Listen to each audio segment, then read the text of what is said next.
Um, I'll give you the intro. This is Arvind.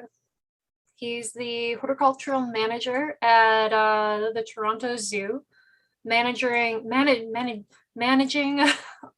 basically all of the plants and anything horticultural in the entire zoo. For anyone that's never been to the Toronto Zoo, it does have a beautiful conservatory. All of that is managed by Arvind. Arvind also has a bonsai supply, or not supply, but maybe distributor. Just a small online company distributing bonsai tools of fairly decent quality, and some tools that are fairly hard to find. His website is the www.thegarden-cafe.com. Did I have that right? That's right, yes. So Arvind is also an avid bonsai hobbyist and a ginkgo biloba collector. So how about you run us through some tools, Arvind? Let's start with the biggest question I think that I see people have, like, what's the difference between a low quality tool, a mid-range tool, and a high-end tool? Like you can, if you go online, you'll see scissors for $10, you'll see scissors for $50, and you'll see scissors for $500.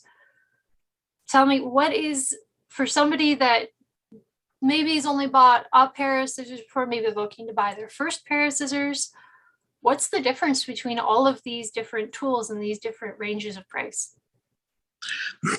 Okay, basically what we see is that a lot of tools are coming out of China, and it doesn't mean that China has the low quality tools.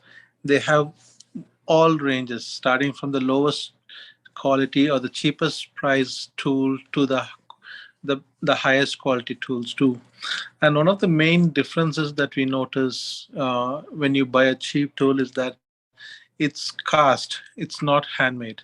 It's factory cast, it's cast in a factory, and what happens is those things are they don't last a long time, and that's the main thing. They break pretty quick. They're made of cheap iron. It's not steel. And then when you cast it, when they do a cast, what happens is that air bubbles tends to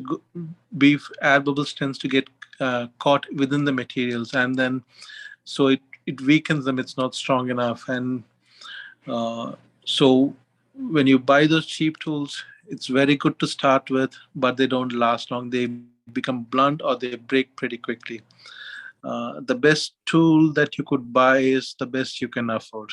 So there's nothing like cheap or nothing like the $500 or a $10.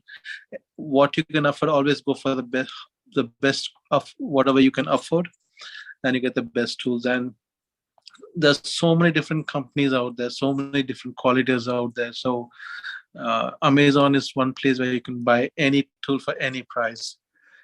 The cheaper you buy, the sooner it breaks. Just keep that in mind. Uh, and then there are different types of tools, like they call it the beginner tools, they call the intermediate tools, and they call the professional tools. It's just the materials that's used in them. Usually the beginner tools is plain carbon steel. It's the black carbon steel that's used, and that's usually the lower end materials. And then you go for the mid range, it's more of stainless steel, and now we have the chromium metal tools, like they add chromium into it, so it just strengthens the quality of the steel. And then the handmade ones, so each tool is handmade, so it just depends on the quality, durability, and who makes them makes a big difference. And some of these tools, uh, just for the brand name, sells a lot, and the brand costs you too, so you just have to be careful about that. Like, do you want to pay for the brand or do you want to pay for the quality? You just have to keep that in mind when you buy your tools. So what brands are the expensive brands where you're buying it for that brand recognition? Many tools that comes out of Japan are costly. Like anything that's has a brand just made in Japan itself costs you more. You just have to keep that in mind. And off late, what is happening is the fact that some of these Japanese tools are called Japanese tools, but they're still made in China. Uh, Oh, but what is happening is that but they make it under the same quality rules of Japanese tools. So it's a Japanese company, but the quality is maintained. They maintain the quality that they require, but the tool itself is made in China. So it's made in China, but under quality restriction of Japanese. It makes it cheaper to get, but still the brand is the quality is still the good. So you just have to sometimes keep in mind that uh, it they call it Japanese made in China, or even the Chinese ones are real good qualities now. And uh, just recently, Peter Chan himself started his own brand of tools. So there are lots of tools out there. oh, I didn't know that. That's pretty neat, though. Yes, but I think of just he's just selling his tools are just available in UK now. But again, it's made in China, but it's in his name. Oh, I kind of like that. Why not? Yeah, If and you're a and Peter Chan fan, then yeah, Peter Chan scissors. yes, and there are very good quality tools too. Hmm. So what are the most basic tools that you think everyone should start out with? I mean, we've got scissors. What others are some of the basic tools that a beginner should be thinking about buying? I know it can be very overwhelming when you go to the tool websites and they've got just 50 different tools. What are your absolute essentials? Okay, I just turned my camera to show the different tools out that sort of I have here. And you can see I have two types of tools here. One is the black one, which is the carbon steel tools, and then we have the stainless steel tools here. The stainless tools. One thing you'll have to remember: the first thing is the basic difference between these two is just the material here. The carbon steel, they're cheaper, but they're stronger than stainless steel. That's what people forget. It's stronger than stainless steel. It lasts longer. The only drawback with the carbon steel is that if it gets wet, it will rust. Whereas the stainless steel tool doesn't rust. You leave it in water for a day, you forget it in rain, you bring it back inside, it's still good, nothing happens with it. But with this, it will rust. You just have to remember the carbon steel ones. But these are stronger. You just have to keep that in mind.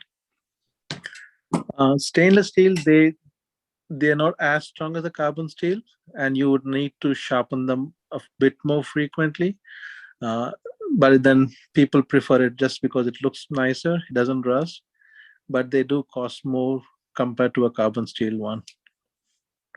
When we look at for a basic tool, what we need for a bonsai, the very first tool that you always need is just a good pair of shears. You have to keep that in mind. So you just have to see that it's a nice long one, easy to hold, uh, nice tipped ones, and it's long. So what it does is it helps you reach into the foliage, trim your leaves. Small stems can be cut, and these are really good. So this is one of the very first tools that you really need. Uh, People do use. I've used these too, and even I use this even now. Sometimes it's just a very cheap one, $10 when I can get it on the store. I still use these two. But if you want a Japanese a bonsai tool, these shears is the must for any bonsai grower or user. After this, the next really a good one that you really in this you can still cut small stems, but you wouldn't cut anything larger or thicker because then it would the blades would get dull and you would need to keep sharpening them. If you want to cut a more bigger one, then that you need is a branch cutter. This is a branch cutter, a side branch cutter, and So these two are the two essential tools that any bonsai grower would need. And for me, most of the time, this is all I use. For most of my things, this is all I use. And this comes handy in everything that you use. Uh, when we come to a branch cutter, you just have to make sure there's two different types of branch cutter. And I think uh, the picture that Jennifer had put online has two types of branch cutters. It's a very good example of what those two types are. One, you can see this. It's a straight flat one here. And this one is curved. I'm going to hold this together, see if you can see the difference there. Uh, can we see the difference there? I'm not sure. Like this one is curved there. Like you can see the curve on this one here. It's curved there. That's better. It's curved. This one is flat. So the difference between these two is that when you're cutting a stem flush, when you want to cut it really close, this is the best tool to have. You can reach into the tree, go right close to the trunk and cut it flush. What used to happen before was that people had something like this. We call it a knob cutter. So this has a round tip to it. So what happens when you go cut into it? It cuts into the branch. It gives you a sort of a concave cut, which helps it heal better.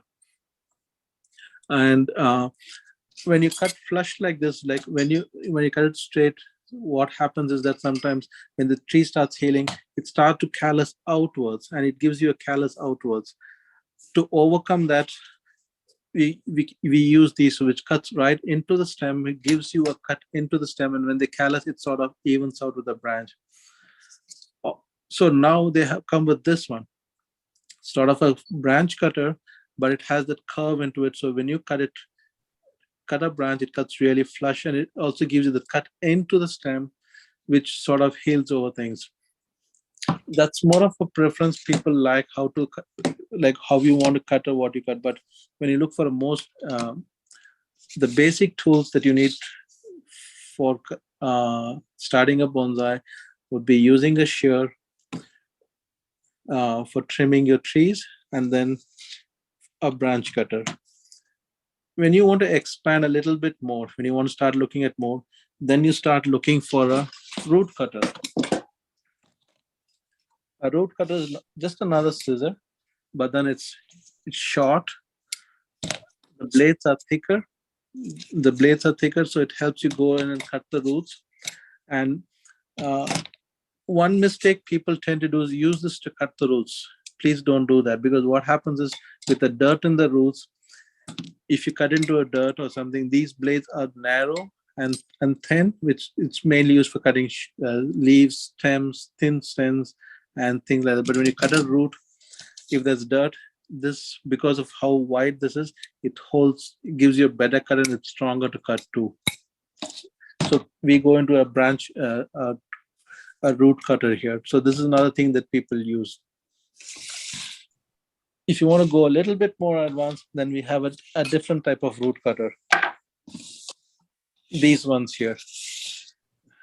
So this is just a bigger one to cut, give you a big cut on cut a big branch root, and this is just a regular root cutter. And it's just the way it is shaped. Like you can see, it gives you a nice wide open cut, and it helps you cut the roots.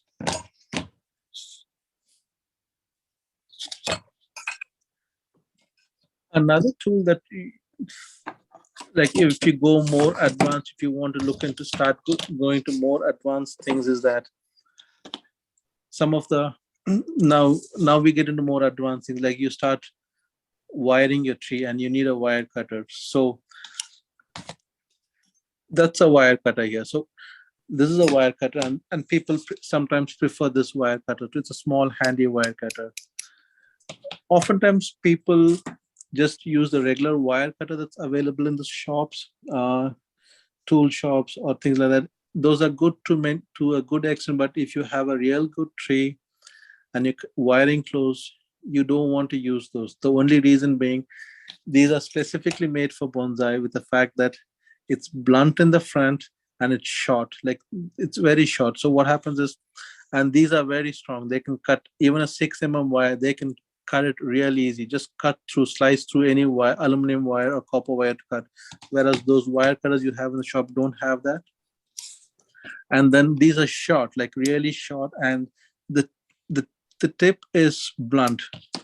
The tip of these are blunt. So what happens when you cut your wire, you don't damage your tree.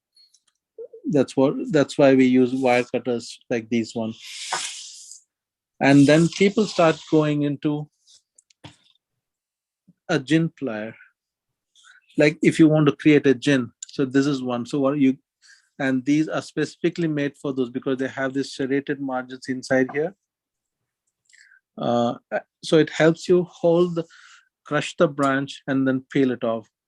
And oftentimes people use this also to tie in your wires, like you anchor your tray to the pot and then you want to tie it up. This is a very handy tool. It comes in, you can hold it, twist it, and tie your tools. So that's another handy tool. uh, this is when we go into more advanced tools. And another one would be a branch splitter. When you go into more advanced techniques in bonsai, where you want to split your branch, or you want to do that, then use this. It's nice and wide. We get this in different sizes. You just split your branch and then start it.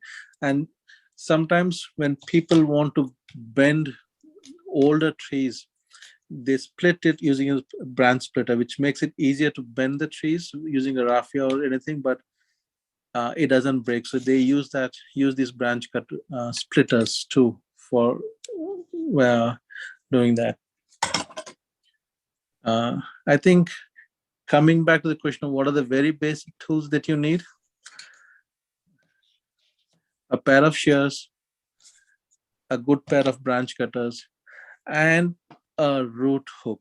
Like this is just a very basic tool that you have. It's a root hook.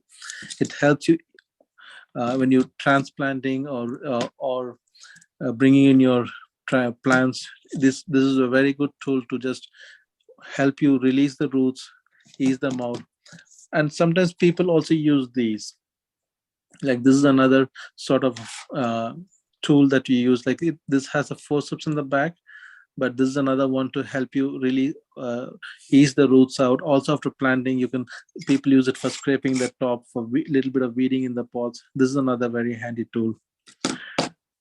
But all these can be done without. But to start with, you need a good pair of shears and a good branch cutter.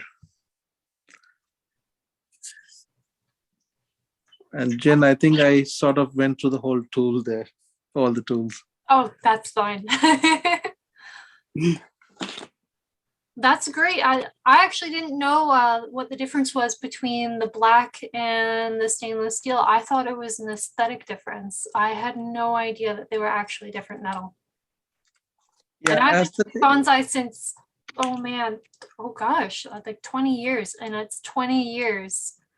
It does make sense because I'm very, very cruel to my tools. And over time, I ended up with all stainless steel tools, and all of my black ones bit the dust. So it makes a lot of sense. Yes. I'm pretty shocked, actually. Like, now that I think of it, the black ones do. I have the tendency, I'm very bad with my tools. I leave them outside all the time. I have an irrigation system too, so I'll leave them outside for a week, and in the time they'll have been irrigated like, a dozen times or so, and they're just garbage afterwards.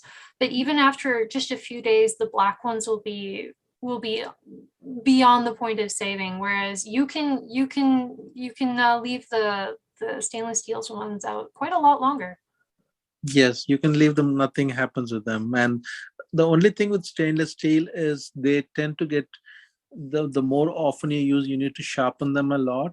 But these black carbon steel ones, they're stronger and they tend to stay sharper much stronger. But like with every use, you would want to clean it up, or if nothing else, dry it up and store it dry.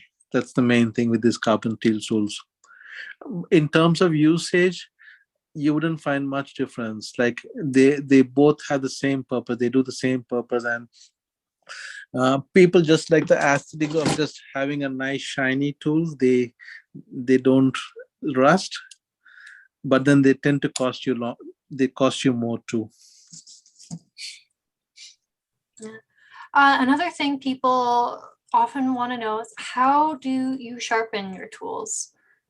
For a lot of people, it's a little scary. Can you take us through how you sharpen your tools?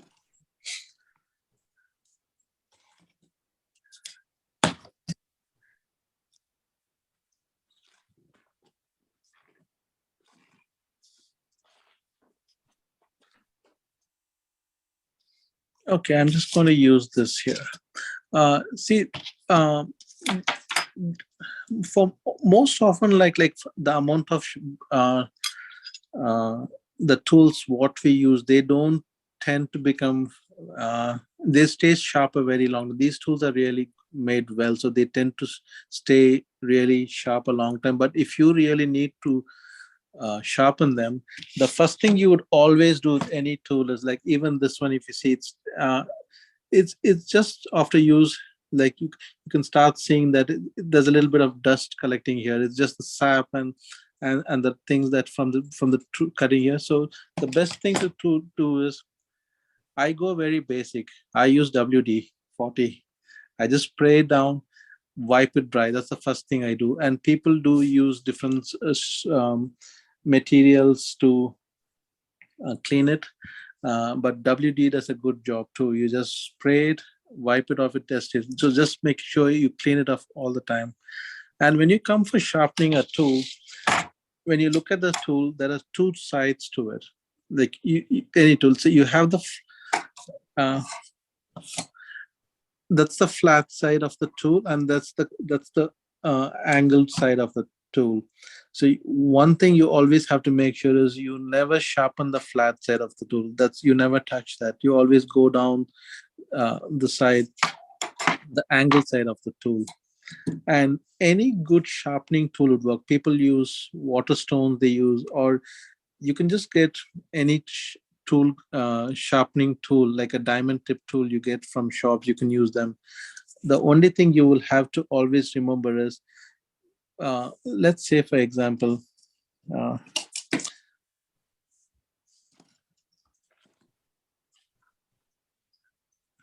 I don't have one. I'm just going to use this as an example. Like if I'm using this as a sharpening tool, just have to remember that this is the angle is going sideways. If I'm doing it, I go just one way, go down. If I'm going down, I hold the tool like this.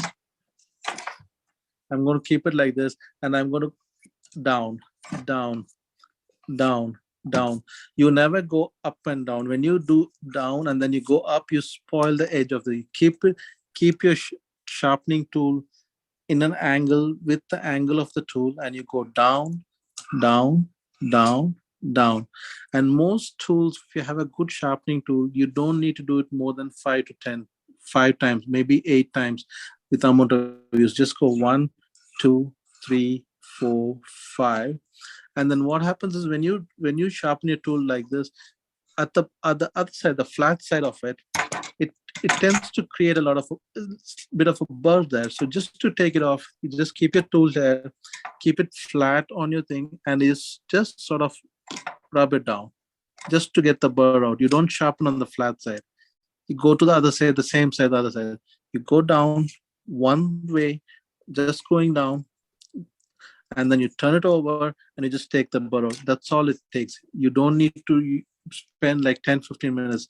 Couple of minutes, 5 to 10 times you do it up, down, and it's good for your use. And I've used it for a couple of years, and most often I see usually third year is when I need a little bit of sharpening.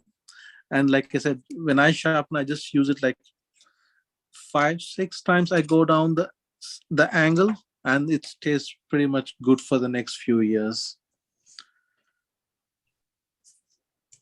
Awesome. So I noticed on things like knob cutters and angle cutters, if you look closely, you'll see that where the two blades come together, they never come together perfectly. One is always just a little bit on top of the other. So how do you accommodate for that in when you're sharpening? And is that an intentional thing? It is an intentional thing. Like if you see this here, you can see the left side of it slightly above that. The teeth is there. Can you see that? Oh yeah. It's not straight. Yes, you can see that it's slightly, the left side of it is slightly. It is intentionally made to help cut the trees. Like when you cut the trees, you want to have that good cut. And with these things, again, when you sharpen them, you have to make sure that the top is flat. The top is flat. The the part where it cuts is inside there. That's where you can see the, like in this, you can clearly see the angle is on the inside of the tool. So when you sharpen these, you have to make sure you keep that in mind. Like you have to maintain that the left side is on the top. You wouldn't want to end up making them the same angle or aligned together. Then the tool is spoiled. Then you just have to keep it in mind. So again, with the same policy you use, you don't sharpen on the top because that's the flat end of the tool. You open it. It's going to take you a little bit of practice, but it's easy. You just again start inside here, keep to the angle of the tool, and you'd start inside this 1, 2, 3, 4. It just depends how far you used or how long used, how dull it is. So you just sharpen on the inside, and then because you've been pulling it out, you create a burr on the other side. So you just go out and gently take it off. And when you sharpen on it, you just have to make sure you keep your tool at the same angle as what the angle is. This angle is. You don't want to change the angle. You're going to spoil it. You want to angle it at the same angle here, and just at the same thing. You just come out all the time. You don't go in and out. You're going to spoil. You just start inside, out, out, out, out, and then when you're done, you just go outside one time on the outside and just do a gentle burr to do it. And always keeping in mind that you keep that alignment the same. You don't spoil. You don't. There you can see the alignment there. Just to make sure that the left one is always up and the other one is there. You have to maintain that alignment if you want to keep the quality of the tool, because once you change it, then when you start cutting into your tree or cutting into your branch, it's going to mess your tree up. It's going to leave splinters, or you don't get that clean cut that is expected of the tree, of the tool.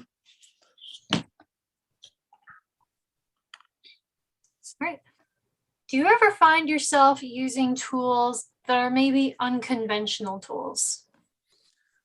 I do. Like, I just use chopsticks. I buy a bunch of chopsticks. I don't go for any of the fancy ones. This is a very basic tool I use. That's the one use. And the other one, like, this is a root hook, but what happens is I use this a lot. Most often than not, I find this easy, but just because the way it is, like for most regular pruning, but when I want to go flush or anything, I use the most of the time. These are the two tools I use often that I'm using. If in addition to this, if I use something, I use these pair of pruners. And one other tool that I oftentimes I have used quite a bit is this. When I'm transplanting, I use this because I found this very, very handy. And one other tool that I used quite a bit, or I would say, is this one, a root hook for cleaning my roots for planting. I don't have one, but the other thing that I oftentimes use is a very good saw. I where I use it is I buy nursery stock. When you buy those, they come in 1 gallon, 2 gallon, 3 gallon pots, and oftentimes it's filled with roots. So I don't tend to re- uh, clean it out or open the roots. I just take a big, nice handsaw, cut it right in the middle. So that's one thing that very unconventional tool that I use. Just a big, good saw. Makes sense. I think I have a hacksaw in the garage that I think I've only ever used for cutting roots. Yes. That's something And that people don't really talk about when they're talking about what tools you need for bonsai. That's a good one. yes. And I think you and me have spoken a couple of times.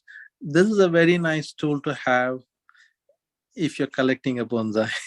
Yes. If not, this is one handy tool that I've used for so many different things, for weeding, cutting, pulling out my bonsai, trimming my bonsai. Like even sometimes, like I use this just to cut down into my bonsai. Like if I'm transplanting, if I have a nursery stock, I this is one handy tool that comes handy in many activities that you do. It's just a hori knife they use it, but one side is sharp, and then you have the serrated margin on the, and it has and then it has this sort of a curved end. So for transplanting, or if it's stuck to the pot, I use this to dig it and help me loosen out the pot.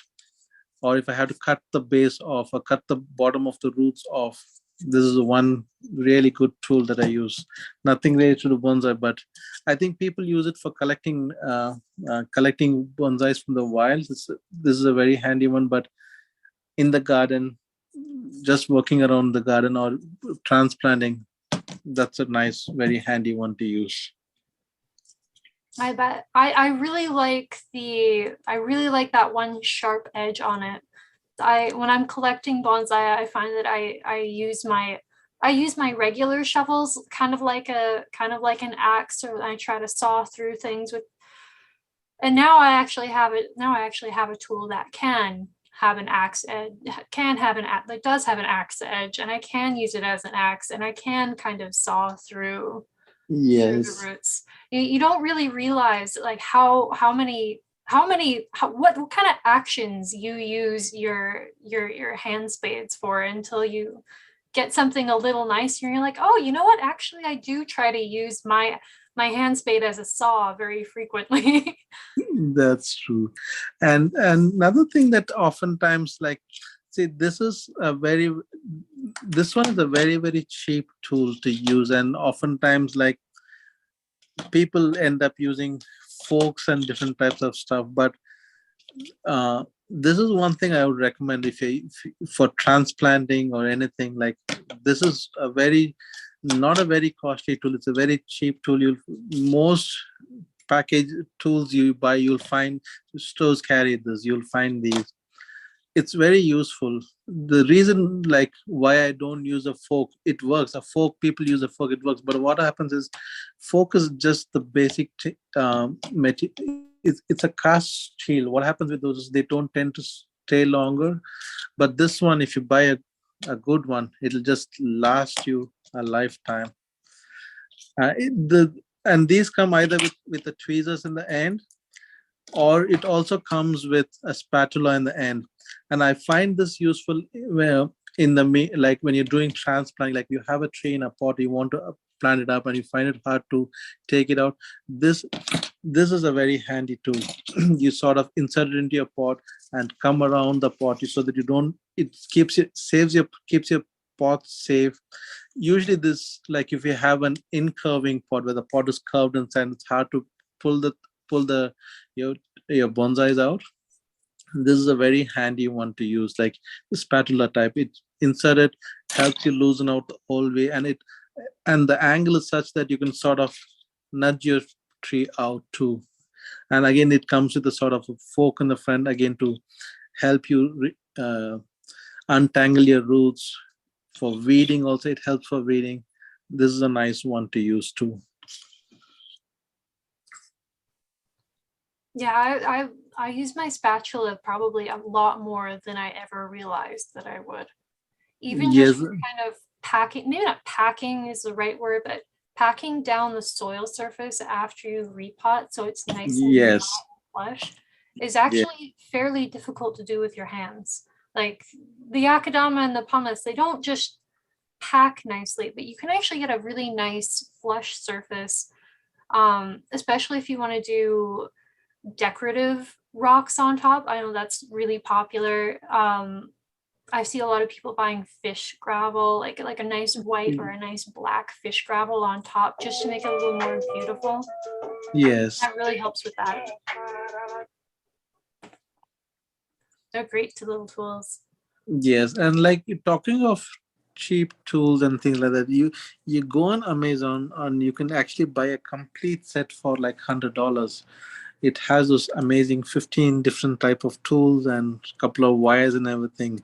Get the whole set for $100 and they ship it to you too. But then it's good for a beginner. You can use it for maybe a season, you can, if you don't use it too often, maybe another season. But then it gives you a range of tools in that. But if you really want to buy a good quality tool, just buy the tool that you can afford. Just buy a good quality tool. It doesn't, like, Japanese tools have a name to it, but Chinese tools also, there are good quality Chinese tools. You just have to find a good reputable person, an agent, dealer who sells them, and buy it from them. That's all it is.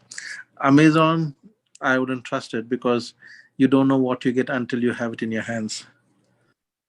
Yeah, I found Amazon's been pretty hit and miss for me. I bought things that were $40 tool, and I got what I expected out of a $40 tool, and then I've gotten $50 tools that don't look a whole lot better than a $10 tool. Yes, It's really hit and miss, and it's always brand names that you've never really heard of. There's so many different brands on there.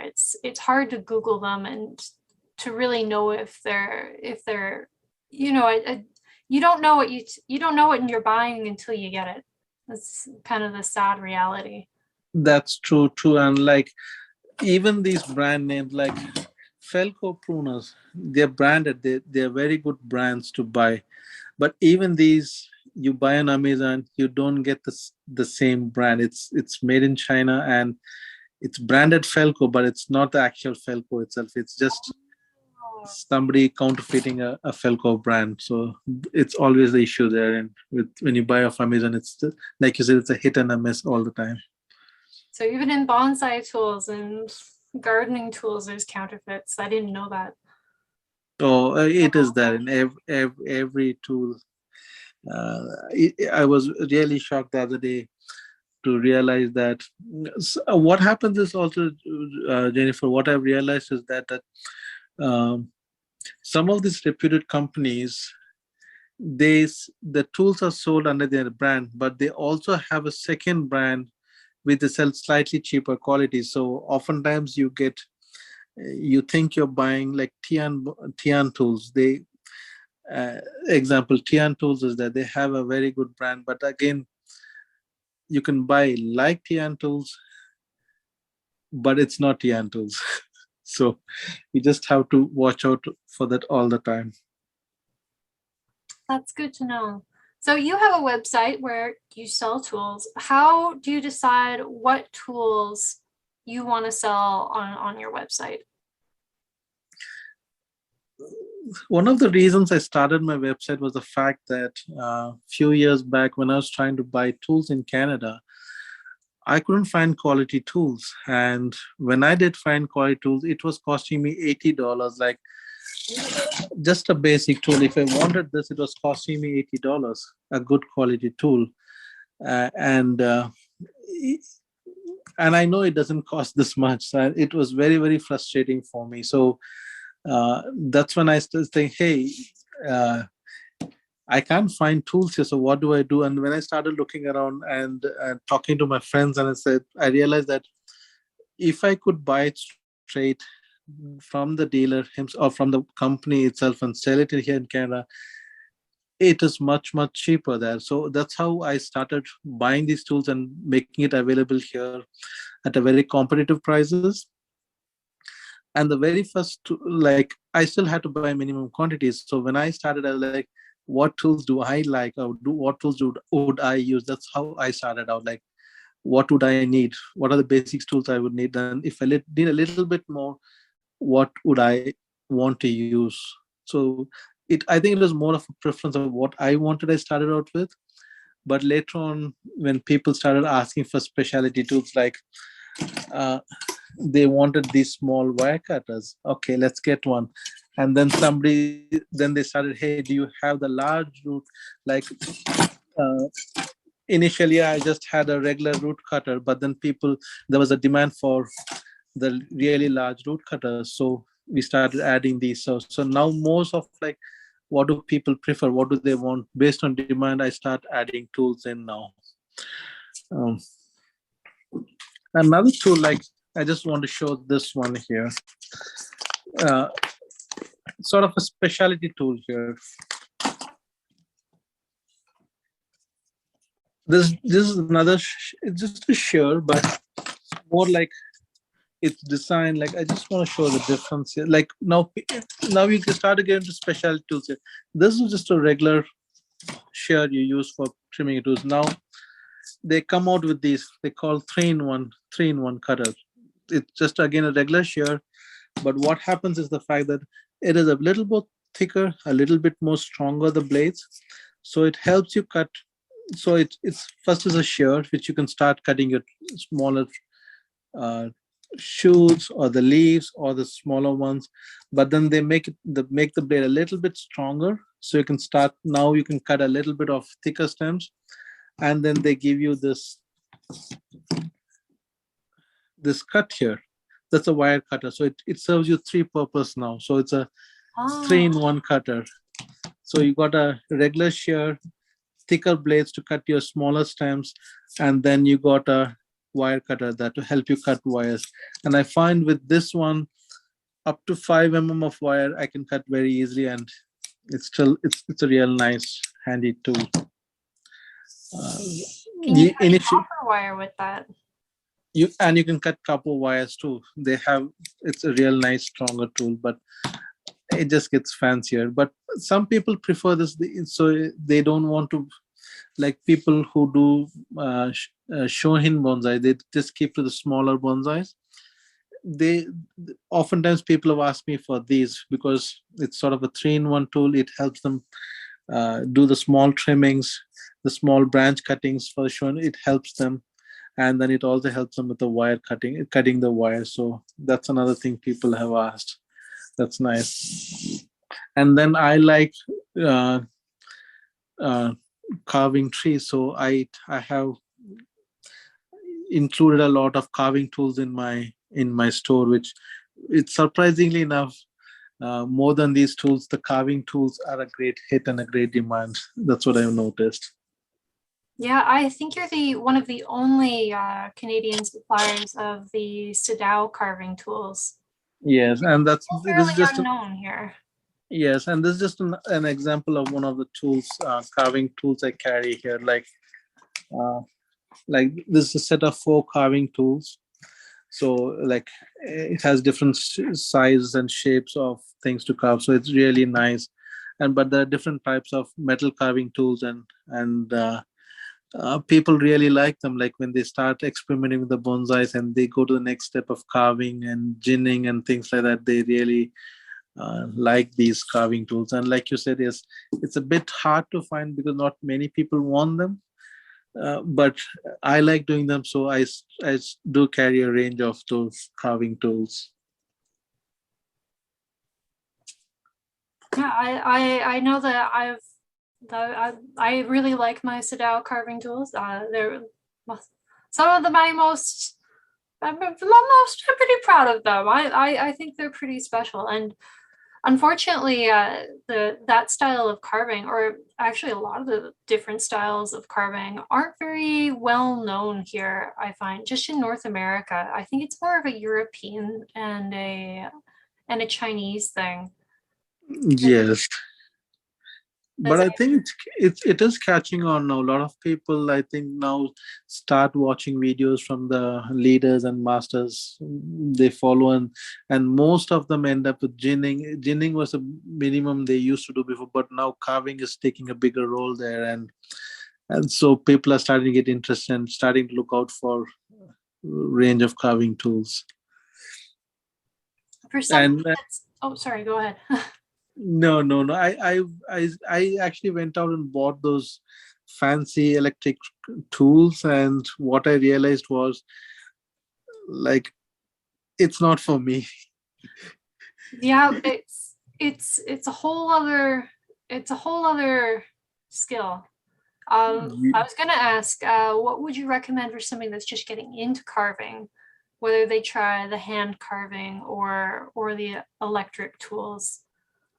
No, I would stay with the hand carving. It's, you have more control over it, and you can control what you're doing, and it's little small. You do it slowly, or little by little. You do it with those fancy electric tools. Before you know it, you're gone too far. And I've learned the hard way with a few of my bonsais. I watch those videos, I get carried over. I watch them through the night, get carried over. The next day, I start with my bonsai, and within the first 2 minutes, I've ruined my bonsai. Well, hopefully Before not you, too yes, you don't have control over it, and it's the speed is too high, and before you know, you're either cut too deep into it, or you've gone too far into it, and then now trying to see how can you save the tree. yeah. Yeah. Well, I think that was all the questions that I had from the group. Oh, look, we got one more person just joining us as we're wrapping it up. I think that was all the questions from people in the group.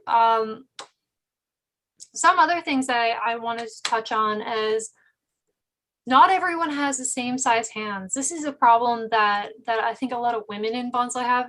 As a woman in bonsai, I can tell you this is a real problem. A lot of the tools are just too big for my hands. And a lot of the tools are often like or in the case of branch splitters especially, I don't have the grip strength to close a pair of branch cutters or branch splitters properly. What I've had to do is I've had to go and get one. I wanted to show you these. This is my most expensive tool. These branch cutters can cut, here, let me show you. These are not actual branch splitters. These are actually designed to cut horse hooves. And they're very heavy duty. These cost $600. But I cannot use the regular sized branch splitters. It's almost non-optional for me. Thankfully, I didn't pay $600. My younger brother is a farrier a blacksmith who works on horses' hooves. So I did get them for a substantially discounted price. But I mean, the tools aren't one size fits all. Like a lot of them are, they do come in different sizes, and you do have to kind of consider that maybe not every size is for you. I hear a lot of people, a lot of men with larger hands can't use some of the really small shears. I've heard a lot of really great things about the shears that you're showing on the right there, where there's a little more room for the hands. I hear that those ones seem to fit everybody. You can kind of shove more fingers in them, and people have a lot of great feedback about those. Is that what you found?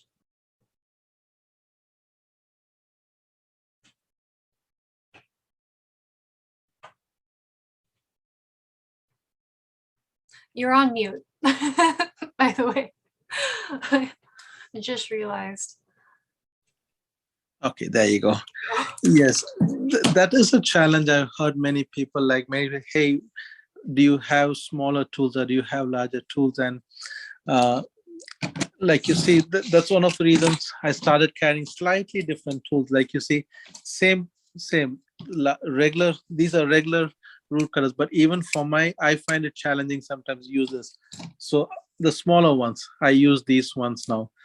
Again, like you mentioned, two different sizes. But again, this is a standard size, and it's really hard to cut them. And like what I've realized off late is that the fact that people prefer these more, the ones with the hands like this, like you can put all your fingers inside, it's easier. So if you have bigger fingers or smaller fingers, people find this much easier to use. And more often people are now asking for these type of ones instead of these. It's still same purpose, but then it's just so much easier to use these. uh, and yes, most tools are standardized to around 180 centimeters, I think, or around that. It's most of them are standardized to that. So if you want to look for smaller ones, it's a challenge. But I think now they're coming up with wider handles to accommodate all types of users. But then, like you said, the branch cutters, the splitters, it's a regular sized one, but to really use it on a tree, you can't use it to one, and you need two hands for this. Even this is standard size, but again, it's the challenge of using it with this hand to get the right strength for it to press it. You need two hands to use this one. It is a challenge. Sometimes I have heard people saying that, hey, can you get me a smaller one and a larger one? uh, but most tools come in a standard size. Yeah, and that is important. That's another thing that people often don't look at. If you go to different brands, or even just on Amazon, sometimes they'll list the length of a tool, and that's something I think gets overseen a lot, because obviously the 160 centimeter ones, or sorry, the 16 centimeter ones are going to be cheaper than the 18 centimeter ones, and people don't really think about why, and if that's what they want, or if maybe that'll affect the functionality of it at all. But Yes, that's very true. Like even when I sell some of these tools, like people look at the cost, like I have these in two sizes and it's going to cost more, but this is going to cost less just because of the size. But when they just look at the cost of it, like how does much go, but then what people really have to say is like, what are they going to use for, how often are they going to use for, and what is the purpose of the tool. So that should be the determination of what they actually want to buy, and price shouldn't be what the determinant. Like when you found a good brand, you found a good quality brand, then the next thing you want to really see is what do you really need to use it for, and what size do you need. Because even this, it just comes in so many different sizes. You'll find these in so many different sizes, but what do you really want is what you should look for when buying a tool. mm-hmm. All right, well, I think that's everything I can think of. Thank you so much, Arvind, for going through this. Yes, like even this one, see, I have three different sizes there. It's just what do really people want and how do they want it. Like it's just based on the size. And actually, thank you for having me today to talk about the tools and things like that. And I think for having me on, I was thinking that I will send you a code to my store so people can use that. I'll send it to you, and maybe you can post it online, and people can use this code. And I think using the code, they'll get a 15% discount on any tool that they want for the next 1 month starting today. Oh, hey, that's pretty sweet. Yes. And if like some people just go for the basic tools, like go just buy a shear and a branch cutter, but some people buy the whole set of tools. So we put together sets of tools what people would mostly want, and If you're looking for a set, what I would say, just reach out to me. What most people do is that they when they put a set on a set of tools on sale on any website you go, let's say they say it's $210, and when you look at the set, there's actually there would be just three main tools on it, which really amounts to anything. They'd be throwing in one of these. They would add one of these into the set, and you just have to realize that these don't cost much. They're just throwing it in there to give you a count of six tool pack, and only these cost money. These are just not doesn't cost money. So you just have to be very careful when you buy a tool set of what do you really need. And that's what I tell people, like, if you want a tool set and you really want to, just call me up, talk to me, send me a message, and figuring out what you really need. We can make a set that suits you, and that's what you should buy. Buying a set and then you realize that you've been using two tools or three of them, and the rest three are just sitting around in your tool set without being used. Do you really want to spend that money? So just keep that in mind when you buy tools. Reach out to the dealers, reach out to the agents. Hey, I don't want these, I want these tools in my pack, can you put them in? What does the cost? Talk to them, ask them to change the tools, and keep that in mind when you buy them. And they oftentimes, most people will do that. You just need to reach out to them and to the dealers, to the shops, to the person selling them, asking, hey, I know you have this tool pack, but instead of these, take all these out, make it count. Ask them for a wire cutter, ask them for a gin plier, ask them for a branch cutter, ask them for the tools that you really use, and ask them to give you the same price, and they will give you. That's good to know. Yes, thank you so much. And I will send you the code later today. And when people buying the code, either they can use the code online at my website, or what I often say is just reach out to me and talk to me of what you really need. We can make you a great offer and get you a quality set of tools. Awesome. Well, thank you so much, Arvind. I deeply appreciate you taking your time out of your Friday night. I know you're 2 hours ahead of us, so it's a bit of a late night for you.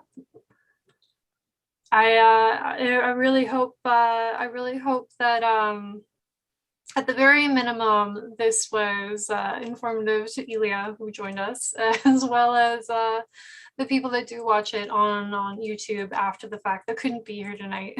Yes, so thank you for having me. And like